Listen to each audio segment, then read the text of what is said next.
Good morning to all of you.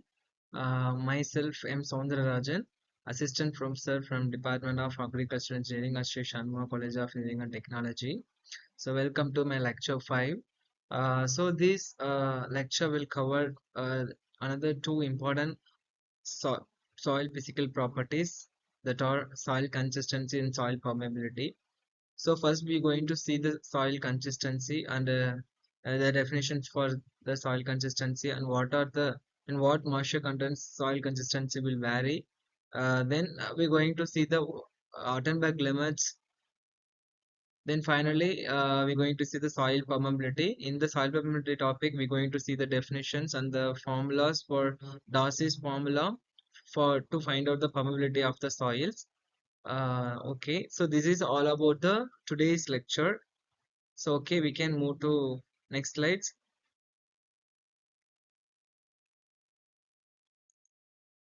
Yes, here I given the definitions for soil consistency. We can see that soil consistency is a dynamic physical property that describes the strength with which soil materials are held together or the soil resistance to deformation and rupture at various moisture levels. The soil consistency is a crucial property in two main fields, that is in agriculture and geotechnical engineering. So in agriculture view, the soil consistency play a vital role. That means it directly relate to how easy a soil is to till or work. The friable condition is ideal state for tillage. Then only in the friable conditions, plants grow easily without any disturbance in the ground. Okay, in geotechnical engineering view, soil consistency indicates how the soil responds to compaction and how stability is as a foundation. So in next slides, we're going to see the based on the consistency on moisture content. There are three types of states are seen based on the moisture content that gives the consistency. So okay, we can move to next slide. Yes. Consistency is described using different terms depending on its water content. So there is the three states, that is wet, marsh, and dry. The first one is the wet soil, that means saturated soil. In wet or saturated, we can call it as saturated state or wet soil. In wet soils, consistency is characterized by for the forces of adhesion and cohesion, resulting in two main properties. So here the adhesion defines the sticking to other objects, and cohesion means internal sticking. I mean adhesion means sticking of two different particles. At same time, cohesion means other sticking of same particles. So here you can see I tabulated the consistency term in the wet soil. The first one is the stickiness and second one is the plasticity. In stickiness condition, the tendency of the soil material to other to foreign objects like fingers or tools. So it's a degree in stickiness condition. The degree of consistency is non-sticky, slightly sticky, or very sticky. These are the different consistency degree levels of the stickiness. Then second is the plasticity. Plasticity is the one of the consistency term in wet condition soil. So the plasticity is the ability of soil to be molded. That means the change shape continuously under stress and to retain the impressed shape when the stress is removed. So based on the degree of consistency in plasticity in wet soil, for plasticity characteristics, there we can say different types like non-plastic, slightly plastic, plastic or very plastic condition. Okay, we can move to next slide to see the second condition. There is the marsh soils. So marsh soils it means almost it like wet soil. So here also the water is presenting in that soil. So moist soil has the moist consistency is determined when the soil's moisture content is approximately between hair dry and field capacity. So this is the most important condition for tillage and field work. It is measured by soil's resistance to crushing. Here also I listed like tabulation. You can see that the different consistency levels can be seen in the moisture soil. The loose consistency in moist soil means that is non-coherent, that are the soils falls apart and does not stick together. That is the loose condition in moist soil. So friable condition means crusted soils under gentle pressure. I mean soils are crushed, soil aggregates are crushed under gentle pressure.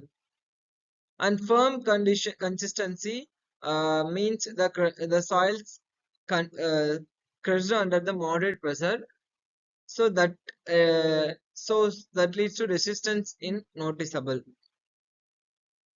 So final one is the very firm and extremely firm soil. These to get this consistency, we requires strong pressure or cannot be crushed by hand. Con that soil. So the loose soil has the significance, that is the minimal or no density resistance to that soil. And friable soils are ideal condition for tilling, and soil crumbles readily. Then firm consistent smooth soil indicates a moderate compaction, requires more effort to break apart. So very firm or extremely firm marsh soils indicates high resistance and a high density.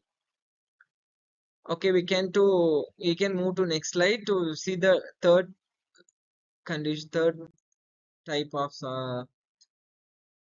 dry soil. So dry consistency reflects that rigidity, brittleness, and maximum resistance of the solids when moisture is minimal. So here the name itself implies the dry condition. So dry soils have no moisture content on itself.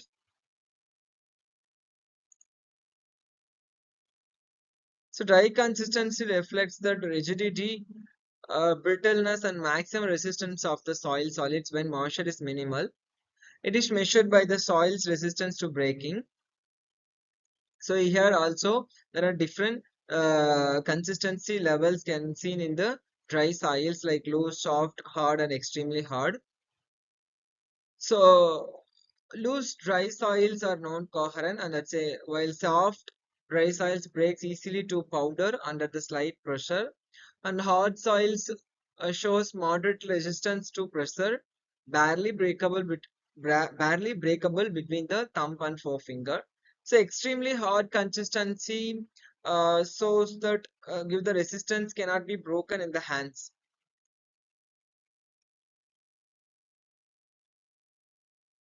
So okay, we can move to next slides to see the based on the consistency limits, Attenborough uh, limits are formed.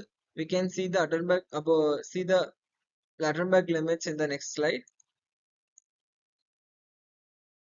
Here, based on the consistency of the soils, Attenborough limits are derived.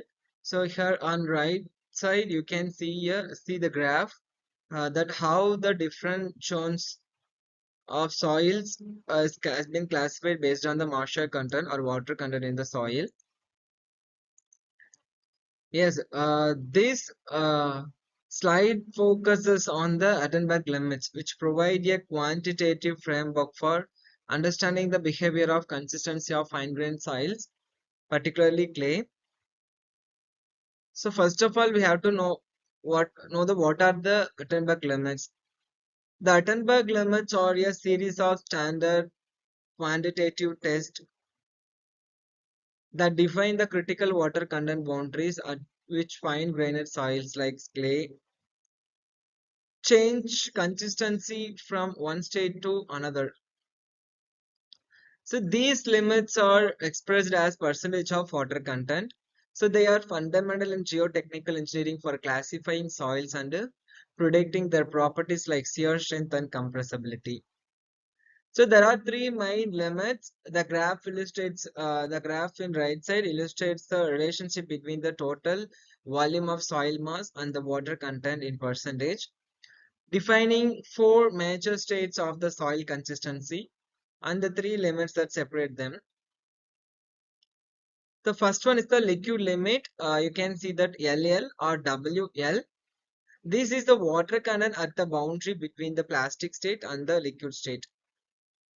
So at the contents above the LL, I mean liquid limit, the soil behave essentially as a viscous liquid. You can see that LL. I'm going to mark in that marker. LL or liquid limit.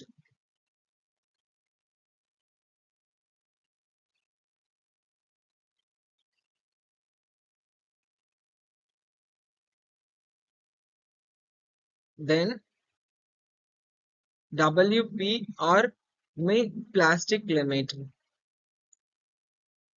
So PL or W, the P means the plastic limit. This is the water content at the boundary between the semi-solid state and the plastic state.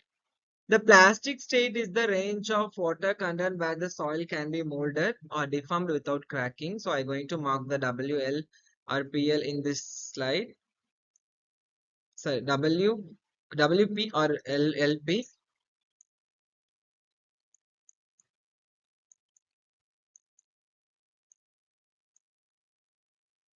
LP or PL, we can like we can say anything. So then third one is the WS, that is the shrinkage limits. I can call it as WS or SL.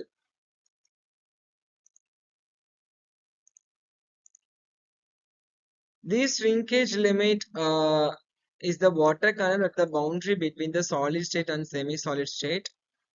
Below the SL, the soil is in the solid state, and any further decrease in water content will not result in change in the total volume of the soil mass. So the four stages of soil consistency as the water content of fine grained soil gradually increases. It passes through four distinct states shown in the diagram. You can see solid state, semi-solid state, plastic state, and liquid state. I'm going to mark that. This is the solid state, semi-solid state, plastic state, and liquid state. Here, x-axis denotes that water content in percentage, and then y-axis means that total volume of soil mass.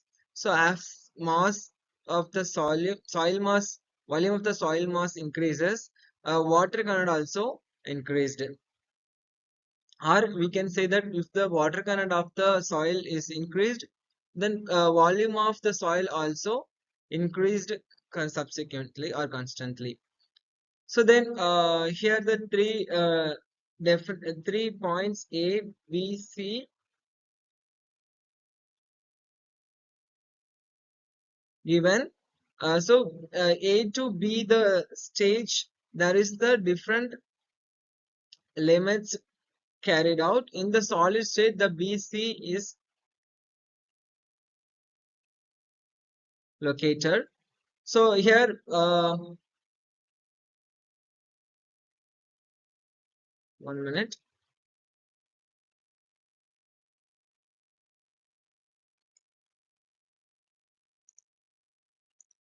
Yes. So the solid states water content range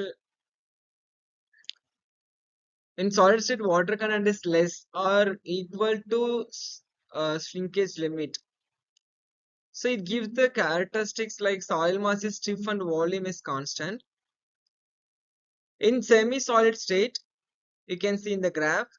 So shrinkage limit or water content in the shrinkage limit is greater than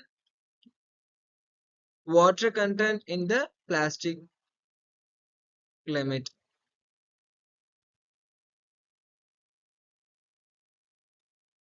sorry, shrinkage, the water content in the shrinkage limit is less than water content in the plastic limit. Yes. So as the water, you can see, because water is increased from shrinkage limit point to point plastic limit. So the soil volume changes with water content, but the soil is still too stiff to be molded. In plastic state, water content is greater, less than liquid limit. The soil can be easily molded without rupture or change in the volume.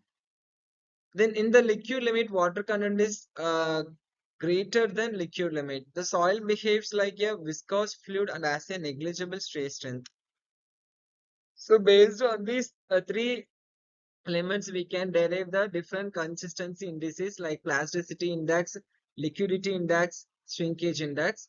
So to find the plasticity index, we using the formula Pi equal to LL minus PL. This represents the range of water content over which the soil exhibit plastic behavior. So liquidity index Li is used to quantify the consistency of soil in its natural state, and the final one is the shrinkage index Si. So Si is the to find out the shrinkage index Si, we use the formula PL minus SL. Here the PL is the plastic limit, SL is the shrinkage limit. So to find out the plasticity index, we have to minus the PL from the LL, and to find the shrinkage index we have to minus the SL from PL. We have to minus the SL from PL. Yes. So I think you got understand the graph.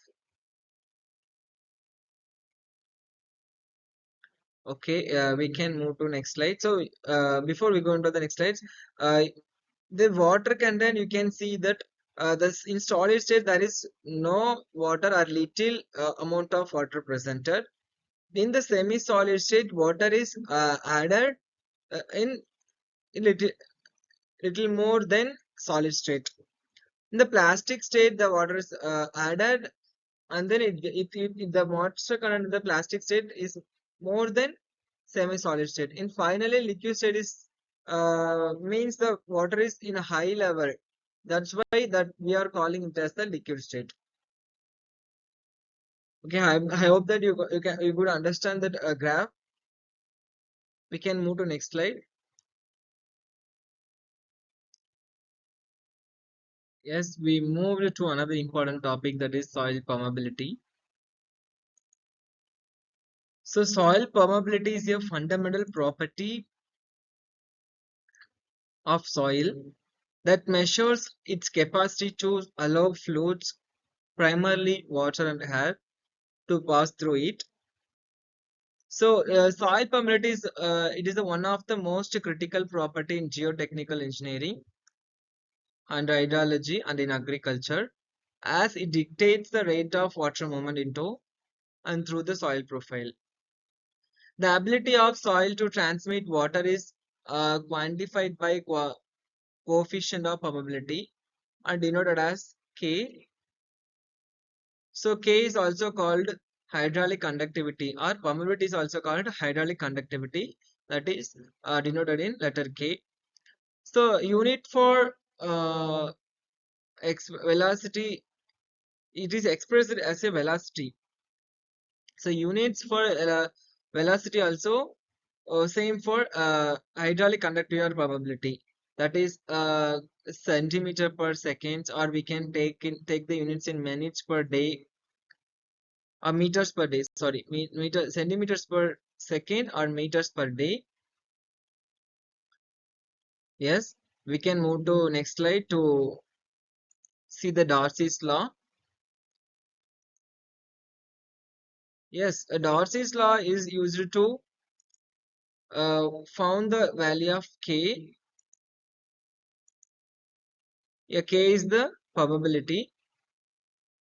Yes, this law is formulated by Henry Darcy in 1856.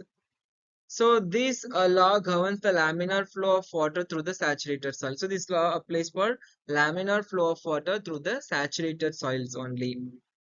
So the law states that the rate of flow, that is denoted in letter Q, capital letter Q, is directly proportional to the hydraulic gradient. Here the hydraulic gradient is high and the cross-sectional area of the soil sample is taken in letter A. So here in center you can see I given that Darcy's law formula Q equal to KIA. I'm going to mark that.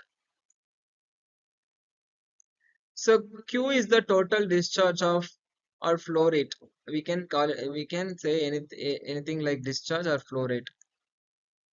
So water discharge or water flow rate is the Q, which is taken, which is measured in volume per time. Then K is the coefficient of permeability, or we can say hydraulic conductivity. Almost permeability and hydraulic conductivity is the same meaning. So taken in length by time. So the third one is the hydraulic conductivity. This means inch in head divided by length. So A is the cross-sectional area of the soil flow. A.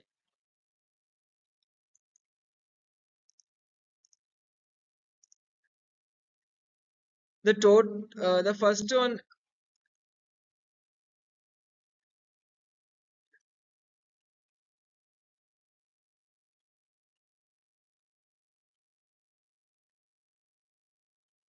I think, yes, the first one is the Q. The total discharge or flow rate means the water flows or comes from upper ground crust area of the earth to water table. Then K is the coefficient that is already calculated by the scientist for different types of soil. Here the high is the hydraulic, H is the head loss.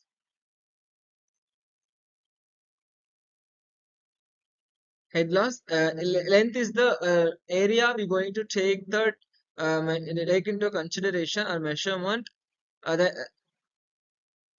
That area's length is the L. Wait, I will mark in the marker.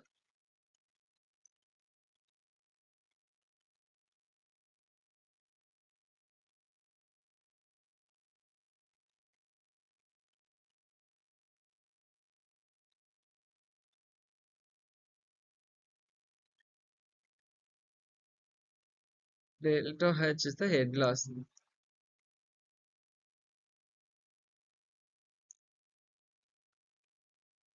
and L in the length.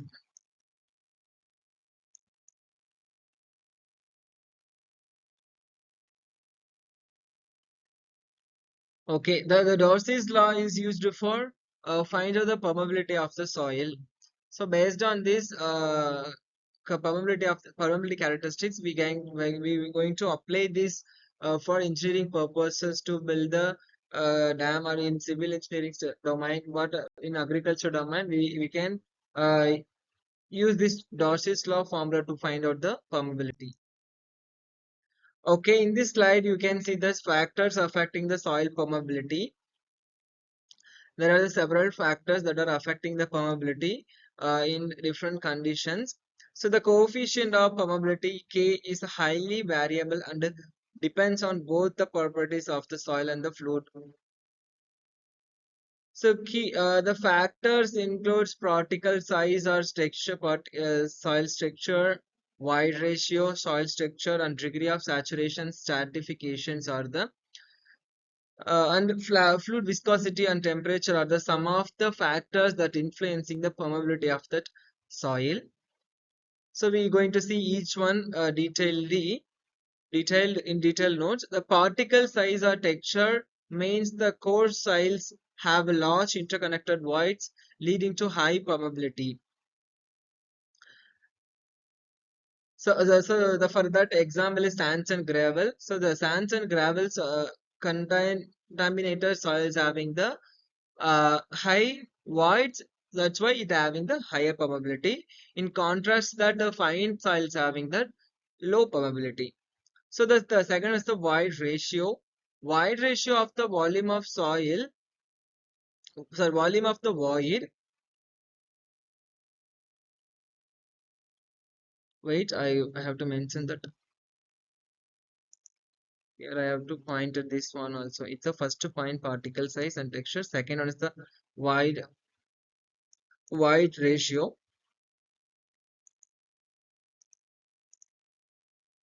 Yes, void ratio is the ratio of volume of voids to the volume of solids. We already seen this void ratio definition in the previous lectures. You can see on the lecture 4. So higher void ratio generally means higher probability. So if there is lower void ratio, that means that having the lower probability. The third one is the soil structure. Already says I told you that what is the soil structure? It's the arrangement of soil particles, or call it as the aggregates or beds. The soil structure is the arrangement of soil particles. Example, presence of cracks, fissures, and or aggregations. So these soil structure also influence the influence the permeability of the soil. So it also plays a one of the factor to influence the permeability. Then then the degree of saturation. It's the permeability is highest when the soil is fully saturated. So if the soil is fully saturated, the permeability high. So saturation is occurring when there is much void is presented in the soil profile, so that also allows the water to flow easily. That's why if the degree of saturation is the high in the soil, the permeability of also high. Then stratification is nothing but it is a layers of different soil types can be significantly affect the overall permeability. That is the stratification. So different layers, a soil profile having the different types of layer. That means like horizon A, horizon B, horizon C. That is we seen in the previous lectures about the different horizons. So the layers, different layers, soils significantly affect the overall permeability. So maybe in a horizon O, the probability might be high. In the horizon B, A or B, probability may be low based on the property of a particular soil in that land. So stratification also influence the coefficient of probability. The final one is the fluid viscosity or temperature. Yes, these also uh, affects the permeability of the soil. So as the temperature increases, fluid viscosity decreases. So generally increasing permeability. Okay, this is then finally we have to see the importance of permeability. So permeability affect directly and indirectly the geotechnical engineering activities, then agricultural activities. Yes, we can see the detail. So, in that geotechnical view, engineering view, it is a critical. I mean, permeability is very critical for analyzing seepage under dams and stability of earth structures and drainage design. So, in agricultural, it affects the drainage and irrigation scheduling and soil erosion. So, these as soil based on the soil type and its permeability, the drainage and irrigation shuttling and soil erosion can be influenced. Then third one is the hydrogeology, that means dedicates the groundwater movement and aquifer recharge discharge rates are uh, affected by the permeability. Okay, we can move to the next slide. We came to end of the session. I hope that all of you could understood the today's concepts and topics about that are soil permeability and soil consistency. So we can see the you next lecture number 6 with new topics. Thank you.